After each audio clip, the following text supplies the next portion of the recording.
Enfin voilà, donc le troisième mouvement de cette première explication sur Manon Lescaut, le premier portrait de Manon, donc des lignes 22 à 26. Ce qu'on observe tout d'abord, c'est que le narrateur distingue immédiatement Manon des autres filles. C'est ce que montre la première phrase, ligne 23-24. Parmi les 12 filles, qui étaient enchaînées 6 à 6 par le milieu du corps, il y en avait une dont l'air et la figure étaient si peu conformes à sa condition qu'en tout autre état je l'eusse pris pour une personne du premier rang. Sa tristesse et la saleté de son linge et de ses habits l'enlaidisaient si peu que sa vue m'inspira du respect et de la pitié. Donc, le tout début, on a une réduction petit à petit des valeurs chiffrées. Parmi les 12 filles, enchaînées 6 à 6, il y en avait une.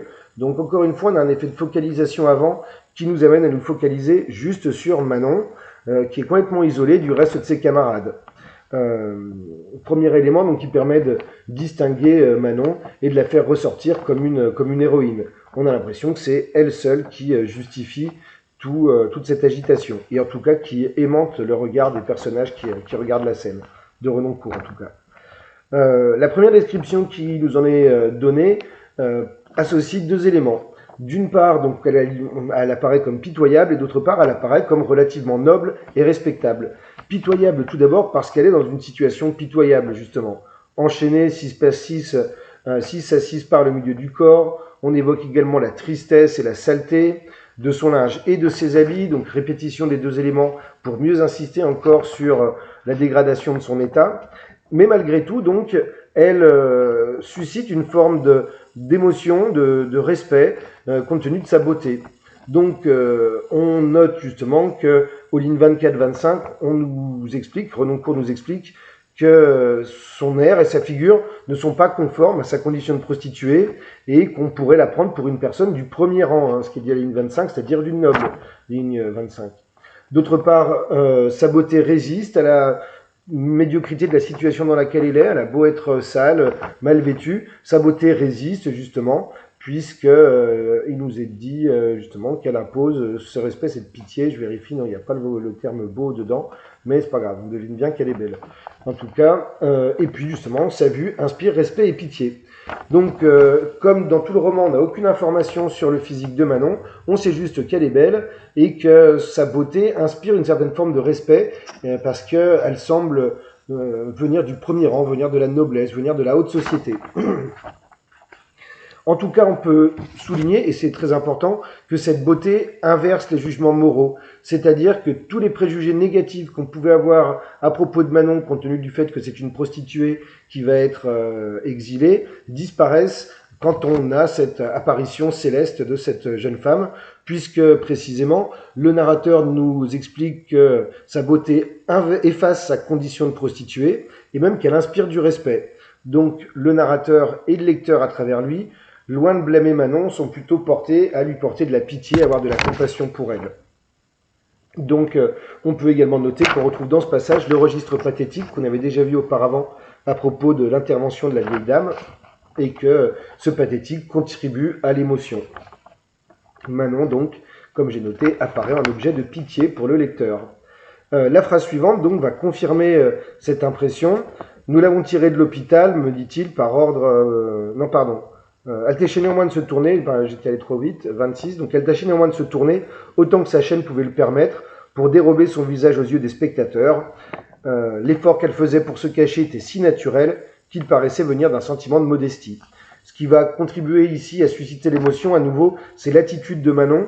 D'une part, le fait qu'elle n'arrive pas à se mouvoir compte tenu de la chaîne qui la retient, et bien sûr, ça va susciter la compassion parce qu'on imagine Manon relativement frêle, fragile physiquement, délicate, et donc l'imaginer avec une chaîne, c'est quelque chose de déplaisant, comme une sorte d'animal qui voudrait pouvoir bouger et qui ne pourrait pas. Il y a une forme de pitié naturelle face à cette situation.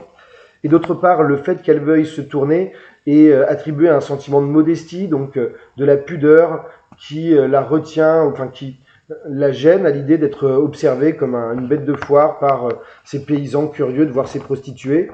Donc, encore une fois, il y a l'idée d'une certaine forme de noblesse qui apparaît ici, puisque le narrateur évoque d'ailleurs à la ligne 28 un sentiment de modestie de sa part. Donc, encore une fois, par son attitude, Manon va se présenter comme un objet de pitié pour le narrateur, qui ne comprend pas ce qu'elle fait là. On a l'impression qu'elle n'a rien à faire ici, cette jeune femme.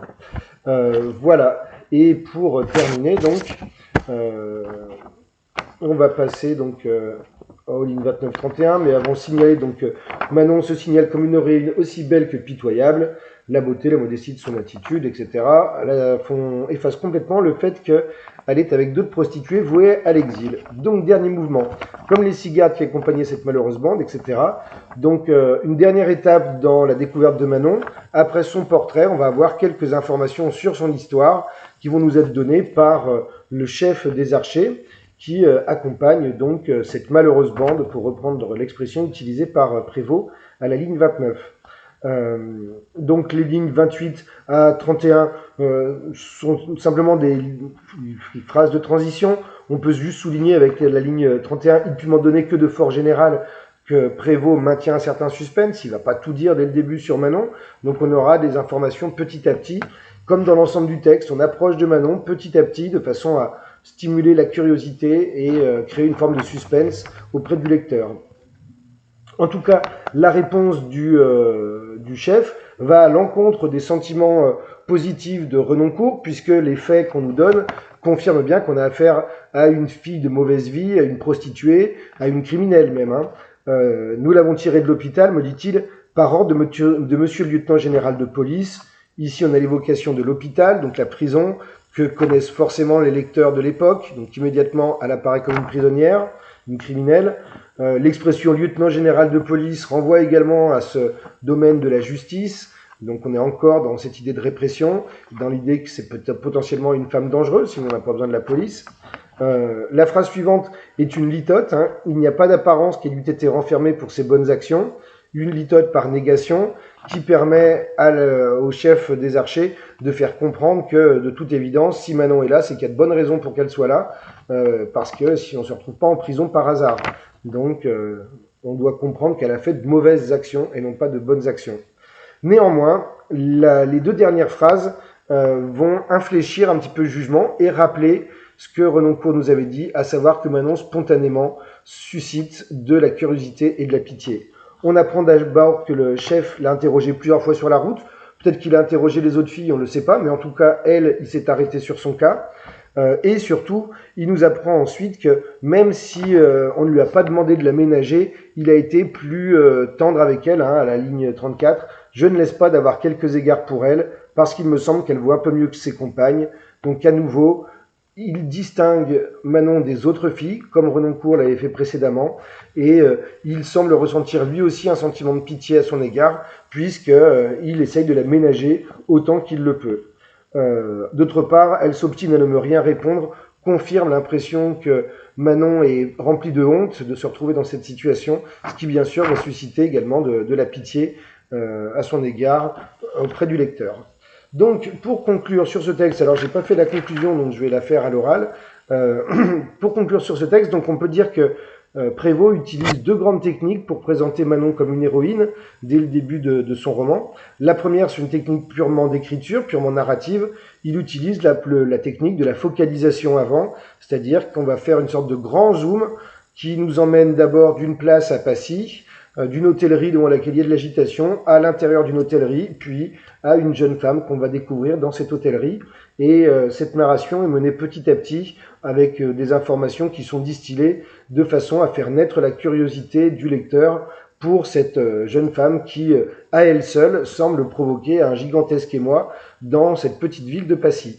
Ça, c'est la première technique, donc cette focalisation avant qui permet de mettre Manon en valeur à la fin d'un processus d'observation progressif.